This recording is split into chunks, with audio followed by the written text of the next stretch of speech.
Halo saudara Kompas TV, kembali berjumpa dalam program Sapa Dunia yang kali ini kami bawakan dari markas gedung PBB di kota New York. Saya Randy Wicaksana.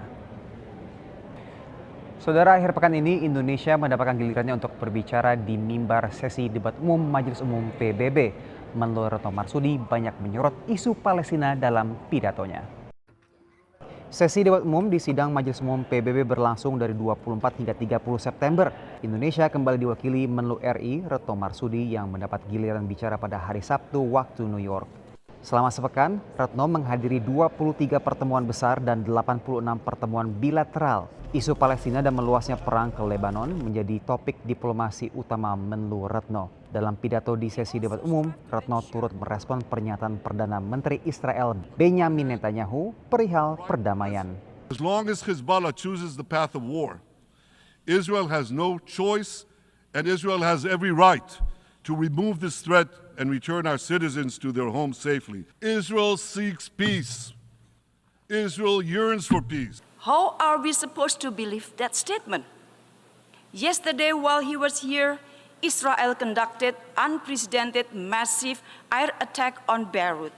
PM Netanyahu wants the war to continue. We must stop that.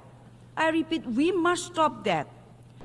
Saudara, di pekan di mana para pemimpin dunia berkumpul di sidang Majelis Umum PBB, sebuah organisasi nirlaba bernama Oxfam menyebut sidang ini banyak dipengaruhi oleh faktor oligarki global, alias faktor di mana banyak orang-orang kaya dunia punya peran dan kendali penting atas isu-isu global. Berikut selengkapnya.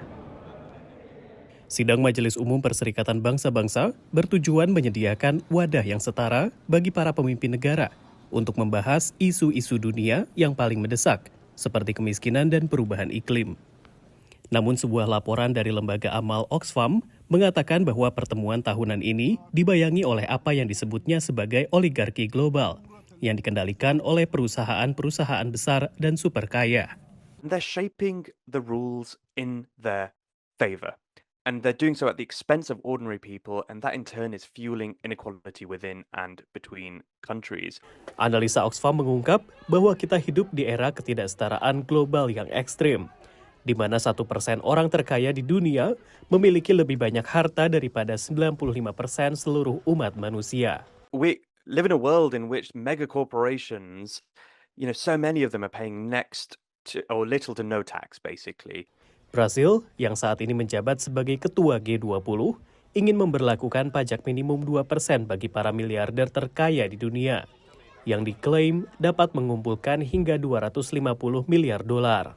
Usulan Brasil ini didukung oleh negara-negara anggota G20 lainnya seperti Afrika Selatan, Spanyol, dan Prancis, serta didukung organisasi nirlaba seperti Oxfam. Namun usulan ini ditentang oleh Amerika Serikat yang menyebut bahwa sebuah kesepakatan global terlalu rumit. Menteri Keuangan Amerika Serikat Janet Yellen menyampaikan alasan tersebut pada pertemuan G20 di bulan Juli. And we don't see a need or really think it's desirable to try to negotiate a global agreement on that. We think that all countries should make sure that their taxation systems are fair and progressive. Oxfam mengatakan bahwa pendapatan pajak di negara-negara berkembang semakin banyak dihabiskan untuk membayar utang kepada kreditor swasta seperti bank dan hedge fund atau dana lindung nilai. Dari New York, demikian laporan tim VOA. Saudara, selain sidang Majelis Umum, ada event besar lainnya di New York City, yakni New York Climate Week atau Pekan Iklim New York. Dalam event ini dibahas berbagai isu termasuk mitigasi nasib para negara-negara kepulauan kecil, termasuk salah satunya perubahan iklim yang juga mengancam salah satu negara bagian di Amerika Serikat, yakni Alaska. Bila perubahan iklim dan pemanasan global masih memicu pro dan kontra di penjuru Amerika Serikat, tidak demikian bagi suku asli Yupik di Alaska, negara bagian paling utara Amerika. I'd want to invite someone that doesn't believe in the global warming. And I want them to see it for their eyes, because in Newtok, where the village sits, right on, the coastline, you can see the permafrost melting, and that's due to the earth warming up. Bongkahan es di perairan lepas pantai Alaska biasanya melindungi kawasan ini dari badai kuat. Tapi dengan melelehnya es belakangan, badai beruntun memperparah erosi tanah di permukiman Yupik bernama Nutok.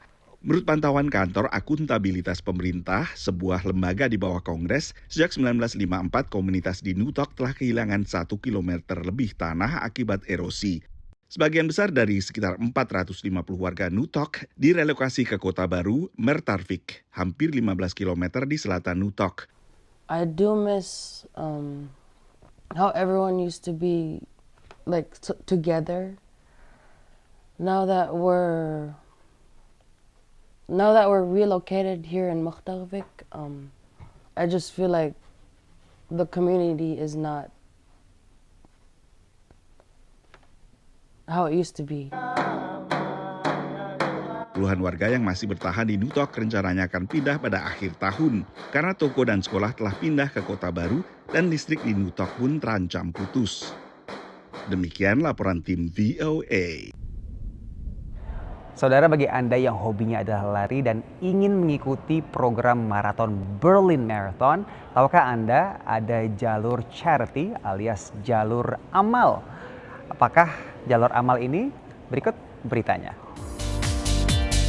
Siwei Luo adalah pelari Amerika di Rockville, Maryland yang akan mengikuti New York City Marathon November tahun ini. Ia mendaftar melalui jalur pengumpulan dana atau charity bagi organisasi Team for Kids yang menyediakan berbagai aktivitas dan kegiatan bagi anak-anak di kota New York agar sehat dan aktif.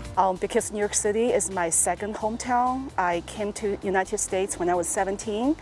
And I started my high school over there. Mengumpulkan dana bagi organisasi nirlaba adalah salah satu cara mengikuti maraton utama dunia seperti New York City Marathon. Plan International adalah organisasi nirlaba di London yang beroperasi di 80 negara, termasuk Indonesia sejak 1969. Jadi di Plan Indonesia kami ada annual charity run namanya Jelajah Timur yang kita sudah lakukan 5 tahun dan ini akan jadi tahun ke-6 dan tujuannya adalah untuk mengumpulkan dana untuk pembangunan sarana air bersih di desa-desa di Indonesia Timur terutama di NTT. Herwan Eng, pekerja lepas bidang keuangan yang mulai berlari sejak 2013, adalah salah satu pelari Jelajah Timur. Ia juga pernah mengikuti maraton utama dunia melalui pengumpulan dana yaitu Boston Marathon sebesar $10.000. Challenge dan perjalanan untuk mendapatkan ini ya target yang kita fundraise itu sangat fulfilling gitu. Sama fulfillingnya dengan saat menginjak garis finish di 42 kilo ya. Manfaat dana yang terkumpul membuat para pelari ini tak merasa malu saat meminta sumbangan. Dari Rockville, Maryland dan Jakarta, Indonesia, VOA.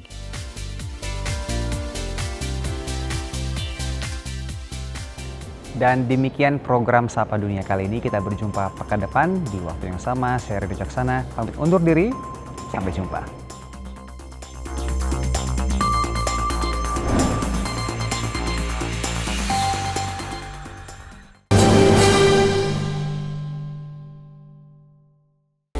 Mengupas tuntas kondisi Amerika Serikat selama sepekan terakhir, kami hadirkan laporan-laporan eksklusif yang akurat dan mendalam. Menggugat aturan itu ke Mahkamah Agung. ByteDance akan kehilangan akses ke pasar terbesarnya. Rumah ayahnya pun belum ketahuan nasibnya. Di antrian ini kehilangan tempat tinggal. Saksikan VOA Global Report setiap minggu pukul 4 sore waktu Indonesia Tengah hanya di Jawa Post TV Bali. Jelajahi kekayaan sejarah dan keindahan alam Jawa Tengah. Temukan cerita di balik tempat-tempat ikonik dan nikmati pengalaman yang tak terlupakan. Tiga sendiri diambil dari nama Ratu Belanda waktu itu yang kemudian diabadikan sebagai nama bangunan. Dan keluaran terbaru juga ada, karena memang sampai saat ini. Saksikan Jejak Kota setiap minggu pukul 11:30 WITA hanya di Jawa Post TV Bali. Menyajikan berita seputar Nusantara, dari politik, kriminal, hingga budaya. TNI Angkatan Laut terus berupaya membongkar pagar laut yang berada terhadap seorang anak berusia 14 tahun. Mengadakan pertemuan dengan utusan khusus Presiden bidang. Saksikan Beranda Nusantara Senin sampai Sabtu pukul 11 WITA hanya di Jawa Pos TV Bali. Nikmati kumpulan lagu-lagu terbaik dari para musisi ternama Bali dengan alunan melodi yang khas, lirik yang menyentuh hati, dan visual yang memukau. Umpam yang tiang dadik kembali baliku.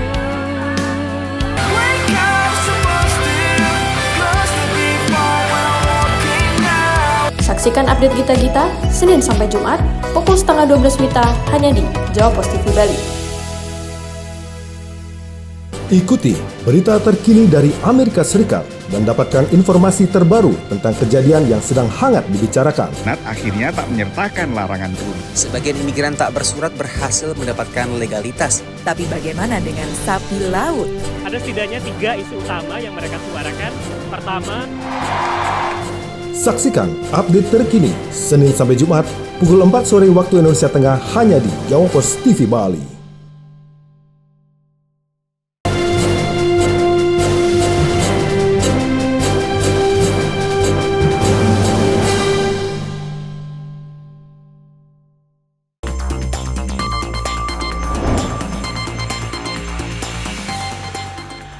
Halo saudara, dari Arlington, Virginia, saya Helmi Yohanes dan tim VOA kembali hadir dengan serangkaian berita Amerika Serikat dalam segmen Sapa Dunia. Kami awali dengan negara sekutu Amerika Serikat di Asia dan Eropa mengucapkan selamat kepada Donald Trump yang menang dalam pemilihan presiden Amerika tahun ini. Tapi negara-negara ini juga khawatir mengenai dampak kebijakan luar negeri America First bagi negara dan kawasan mereka. Dalam masa jabatan pertamanya sebagai presiden, Donald Trump mencampurkan diplomasi dengan ancaman tingkat tinggi saat ia mengejar kebijakan luar negeri yang tidak dapat diprediksi. Dengan Trump akan kembali ke Gedung Putih, sekutu dan mitra AS di Asia mencoba mencari tahu apa arti America First atau utamakan Amerika putaran kedua bagi mereka. Presiden Korea Selatan optimistis, ia dan Trump akan membangun postur keamanan yang sempurna. 아시아 태평양 또 글로벌 지역에서 이런 한미 동맹을 바탕으로 해서 강력한 그 연대와 파트너십을 갖자고 하는 얘기도 나왔고요. Banyak orang di Korea Selatan khawatir Trump dapat mencapai kesepakatan dengan Korea Utara, mungkin tanpa berkonsultasi dengan Korea Selatan.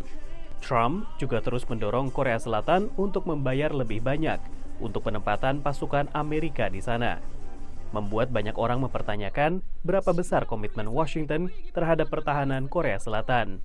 Sementara di Timur Tengah, Trump akan menghadapi eskalasi Israel-Gaza yang kini telah meluas ke Lebanon. Dan di Eropa, Trump akan menghadapi invasi Rusia ke Ukraina. Di Hungaria, sekitar 50 pemimpin bertemu dalam puncak komunitas politik Eropa yang dibentuk setelah invasi Rusia ke Ukraina. Presiden Prancis mengatakan Eropa harus membela dirinya sendiri saat bersiap untuk kepresidenan Trump berikutnya di Amerika Serikat. Il a été élu par le peuple américain et il va défendre l'intérêt des Américains. Et c'est légitime et c'est une bonne chose. La question c'est est-ce que nous on est prêt à défendre l'intérêt des Européens. Pada masa kampanye, Trump mengatakan dia akan mengakhiri perang Rusia-Ukraina pada hari pertama, meskipun dia tidak mengatakan caranya. Analis mengatakan Ukraina takut dipaksa ke dalam kesepakatan damai yang tidak menguntungkan. Sementara Trump juga pernah mewacanakan keluarnya AS dari NATO. Dari Washington DC, demikian laporan tim VOA. Beralih ke musim gugur di Amerika Serikat yang juga menandai migrasi ratusan juta burung dari kawasan utara yang dingin ke kawasan selatan yang lebih hangat. Tapi banyak burung terluka atau mati karena bertabrakan dengan gedung-gedung tinggi. Dan sejumlah warga di Chicago berupaya menyelamatkan burung-burung tersebut. Burung pipit putih ini tampak linglung dan kebingungan. Kemungkinan besar, ia adalah korban tabrakan jendela yang ditemukan dalam keadaan syok di trotoar pusat kota Chicago. Setiap musim gugur mulai bulan September, kelompok-kelompok konservasi di Chicago menemukan ratusan burung di jalanan kota terbunuh atau terluka setelah menabrak gedung-gedung. Of the birds that we recover, about 70% of them are dead and about 30% of them are injured. Banyak burung lahir dan besar di kawasan jarang penduduk di Kanada.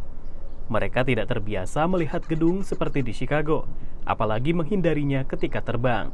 Mirror-like, and it looks like the sky or the trees that are reflected, and they think that's a real thing they can fly towards. Salah satu bangunan yang banyak memakan korban adalah gedung pertemuan di tepi danau kota. Pada musim gugur tahun lalu, sekitar 1.000 burung yang sedang bermigrasi mati dalam satu malam setelah menabrak gedung tersebut. And I knew that it'd been a big movement, and I thought, oh, McCormick Place will have killed a lot of birds, and I was thinking maybe 100. And when I came in, every surface in the prep lab was covered with dead birds. Pada musim gugur tahun ini, gedung tersebut memasang kaca film baru untuk membantu burung melihat.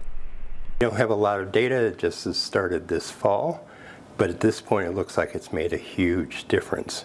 Sementara burung-burung yang terluka dibawa ke pusat rehabilitasi satwa setempat untuk dirawat. Pada puncak migrasi, pusat rehabilitasi ini bisa menerima 200 ekor burung. Meski burung-burung tersebut tampak syok, seringkali luka-luka yang dialami bersifat ringan dan cepat dipulihkan. Fractures heal very, very quickly in these guys. For shoulder fractures, they tend to heal very well, even if they're small or large birds. Soft tissue trauma generally heals pretty well.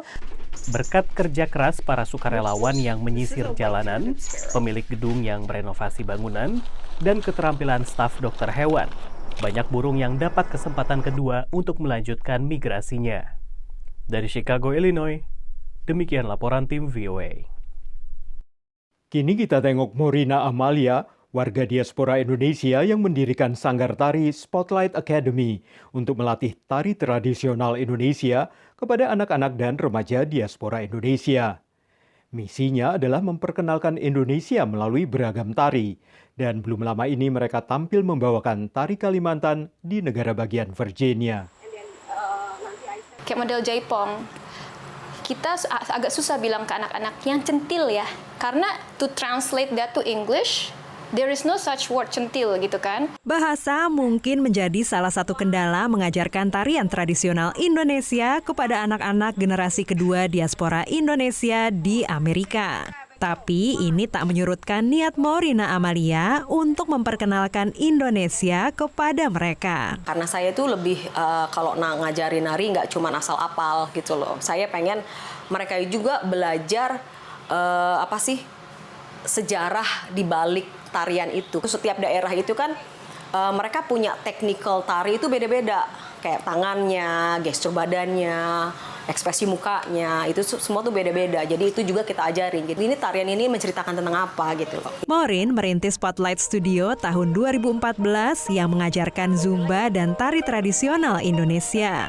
Saat pandemi, aktivitas tari sempat terhenti karena ketiadaan tempat berlatih. Ternyata ide menghidupkan sanggar tari disambut positif dan mereka sepakat memakai nama baru Spotlight Academy. Akhir Oktober lalu, Spotlight Academy tampil pada acara Mosaic International Showcase di Fashion Center at Pentagon City, Arlington, Virginia. In America, we rarely see dancers from Indonesia that are from Kalimantan. Usually it's Jawa or Bali, so it was a treat to see dancers from Kalimantan. Jadi aku suka pentas ini, ikut ini karena not only aku juga belajar tentang culture-ku sendiri juga kan, tapi aku juga preserve culture aku dan showcase ke orang-orang di US public juga.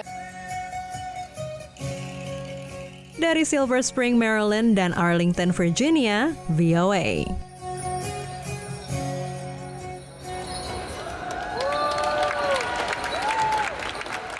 Saudara, kami akan kembali dengan Sapa Dunia Senin depan. Terima kasih atas perhatian Anda. Dari Arlington, Virginia, saya Helby Yohanes dan tim VOA.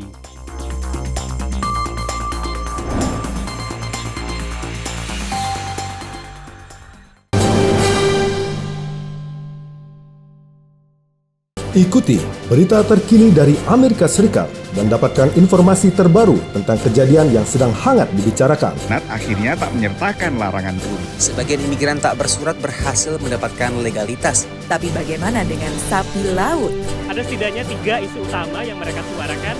Pertama, Saksikan update terkini Senin sampai Jumat pukul 4 sore waktu Indonesia Tengah hanya di Jawa Pos TV Bali. Mengupas tuntas kondisi Amerika Serikat selama sepekan terakhir, kami hadirkan laporan-laporan eksklusif yang akurat dan mendalam. Menggugat aturan itu ke Mahkamah Agung. ByteDance akan kehilangan akses ke pasar terbesarnya. Rumah ayahnya pun belum ketahuan nasibnya. Di antrian ini kehilangan tempat tinggal. Saksikan VOA Global Report setiap minggu pukul 4 sore waktu Indonesia Tengah hanya di Jawa Pos TV Bali. Menyajikan berita seputar Nusantara, dari politik, kriminal, hingga budaya. TNI Angkatan Laut terus berupaya membongkar pagar laut yang berada Terhadap seorang anak berusia 14 tahun. Mengadakan pertemuan dengan utusan khusus Presiden bidang. Saksikan Beranda Nusantara Senin sampai Sabtu pukul 11 WITA hanya di Jawa Pos TV Bali. Ayo komunikasikan bisnis, event, atau pengumuman Anda di koran Jawa Pos Radar Bali. Kontak WA 0877 5087 5999 atau email grafisiklan.radarbali@gmail.com. Jawa Pos Radar Bali, lugas dan tuntas. Jelajahi kekayaan sejarah dan keindahan alam Jawa Tengah. Temukan cerita di balik tempat-tempat ikonik dan nikmati pengalaman yang tak terlupakan. 3 sendiri diambil dari nama Ratu Belanda waktu itu yang kemudian diabadikan sebagai nama bangunan. Dan keluaran terbaru juga ada. Karena memang sampai saat ini Saksikan Jejak Kota setiap minggu pukul 11:30 WITA hanya di Jawa Pos TV Bali. Menyajikan berita seputar Nusantara, dari politik, kriminal, hingga budaya. TNI Angkatan Laut terus berupaya membongkar pagar laut yang berada terhadap seorang anak berusia 14 tahun. Mengadakan pertemuan dengan utusan khusus Presiden bidang. Saksikan Beranda Nusantara Senin sampai Sabtu pukul 11 WITA hanya di Jawa Pos TV Bali.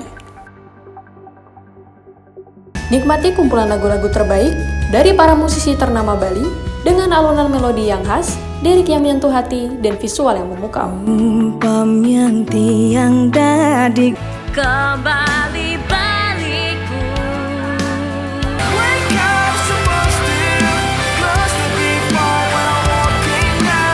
Saksikan update Gita-Gita Senin sampai Jumat pukul 11:30 WITA hanya di Jawa Pos TV Bali.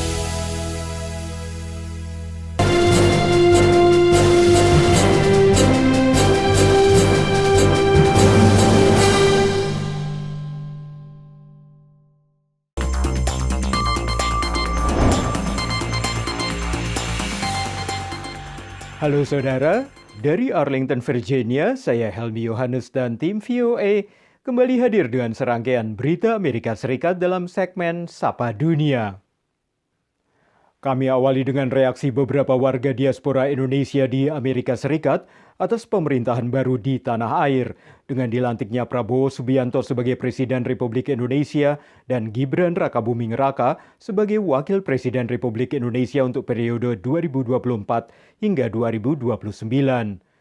Beberapa warga diaspora ini menyambut dimulainya pemerintahan Prabowo Gibran, tapi sebagian juga menyoroti pentingnya menjaga visi dan misi ke depan, menjamin kebebasan berpendapat dan berserikat, dan mengatakan tidak segan untuk mengkritisi hal-hal yang perlu diperbaiki. Kami lebih melihat ke depan ya, melihat dengan kacamata optimis karena rakyat Indonesia telah memilih beliau dan wakilnya Mas Gibran menjadi pembina Indonesia dalam 5 tahun ke depan. Tadi malam ketika Pak Prabowo pidato yang mengatakan kepentingan dari rakyat Indonesia lebih utama dari kepentingan pribadi atau kelompok, itu merupakan menjadi suatu hal yang sangat positif bagi kami. Dan kami di INSA ini cenderung untuk membantu siapapun yang menjadi presiden atau pemimpin Indonesia. Kami berusaha untuk produktif membantu untuk kemajuan Indonesia. Kita kasih kesempatan itu dalam arti kita mau melihat apa sih polisinya pemerintahan yang baru. Dari polisi atau kebijakan-kebijakan yang diambil, regulasi yang diterbitkan, kita kan bisa baca ke arah mana daripada pemerintahan yang baru ini kapalnya akan berlayar ke arah mana, kan kita bisa lihat. Dan yang paling utama itu ya kebebasan untuk berpendapat, berserikat. Itu kan dibilang, oke dijamin, ada harapan.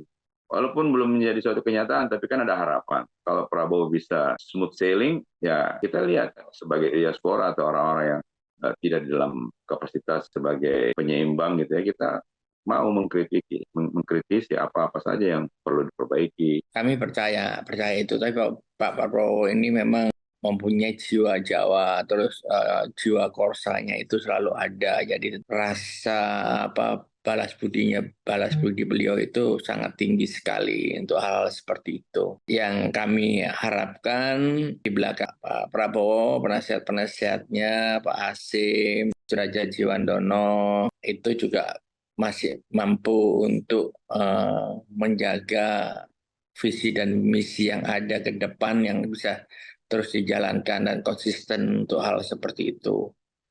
Harapan kita sih seperti itu. Jadi warna ini harus berubah, gitu. Walaupun kita respect pada seseorang, dapat berdiri tegak. Of course, pertama didukung dan diharapkan oleh sebagian besar rakyat Indonesia kan terpilih, ya otomatis kan sebagian besar rakyat Indonesia memilihnya. Ya dengan tentunya harapan yang sangat didambakan agar bisa menjadikan Indonesia itu menjadi satu negara yang adil, makmur, aman, sejahtera untuk bangsa dan negara Indonesia itu sendiri. Karena Indonesia itu kan negara yang boleh dibilang super kaya dengan segala macam resource-nya. Beralih ke musim gugur di Amerika Serikat yang ditandai dengan perubahan warna dedaunan sebelum rontok dari pepohonan ke warna kuning, merah, dan warna menarik lainnya. Indahnya pemandangan pepohonan seperti ini meningkatkan kunjungan wisatawan ke wilayah yang dikenal dengan pepohonan rindang, termasuk ke kawasan New England di bagian timur Laut Amerika Serikat.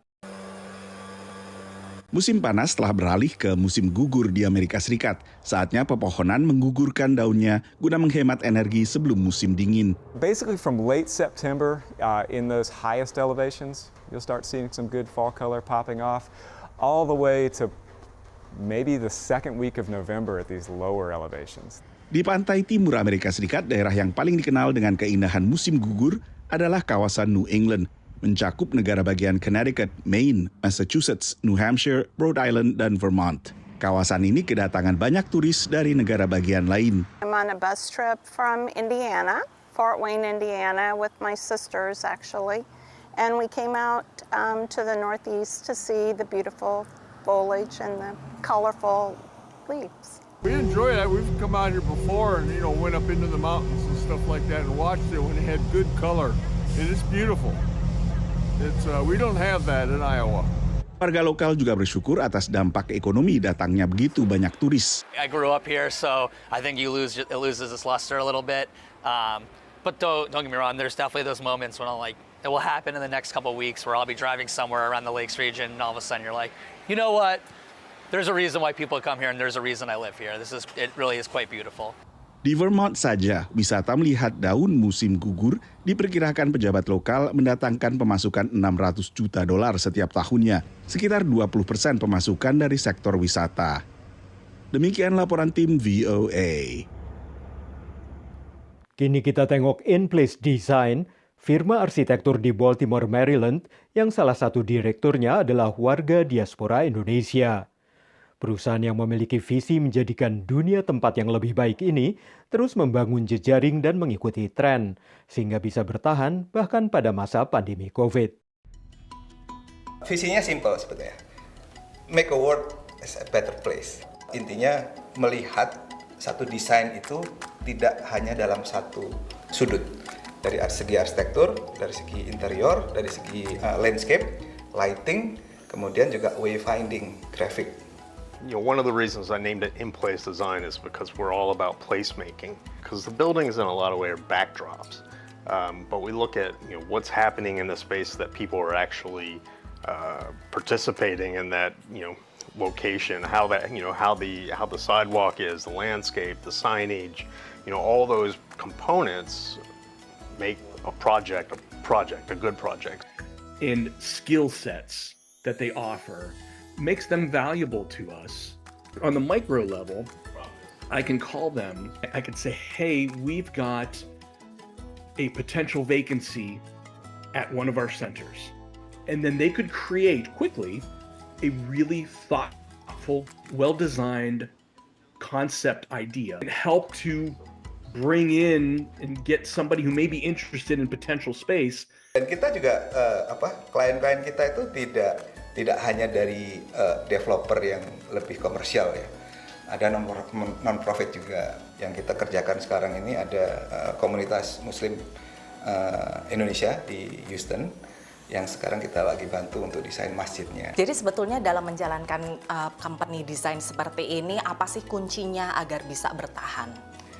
Bertahan dalam bisnis itu adalah networking kalau saya bilang. Jadi bagaimana kita bisa reach out dan dari situ kita bisa tahu apa sih tren sekarang, desain tren. Jadi kita sudah bisa mengantisipasi market sebelumnya.